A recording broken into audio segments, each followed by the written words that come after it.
बिल्डिंगमध्ये कॅमेरे लावायला लागलेत. कामात चिंगोशी होऊ नये म्हणून आपण आपली मांजर उभी केली.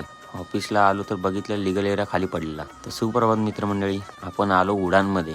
उडान म्हणजे सुझुकीच्या गॅरेजमध्ये. लाखो करोडाचा माल ठेवला आहे आणि ठेवली गल्ली एवढीशी. गल्ली म्हणजे खिडकी. सगळे महेश पाटीलला चढवतात, हायाबुजा घे हायाबुजा. हे गाड्यांचं हॉस्पिटल आहे. जे खाली आहेत ते ICUमध्ये नाही, वरती आहे ते ICUमध्ये. मला वाटलं काकी माझ्यासाठी दरवाजा उघडतात. नंतर कळलं माझी इज्जत नाही, मी माझं उघडून आत गेलो. मीटिंगसाठी सगळे जमा झालेले. उडानमध्ये त्याचा मित्र काम करत होता. त्याचं डोकं खाल्लं.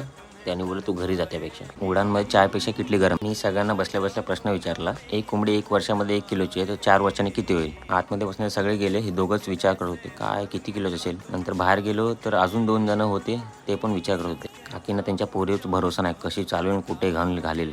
फायनली आपण दुसरीकडनं पार्ट घेतला. किती स्वस्त भेटला. मी बोललो तुमचे कार्ड खिशात टाका, माझ्याकडे तुमच्यापेक्षा जास्त कार्ड आहे. बघा माझ्या मांजरीला उभा केलं तर काम बघा फटफट झालं. ॲटलीस्ट बघता त्यांनी फॉलो करा.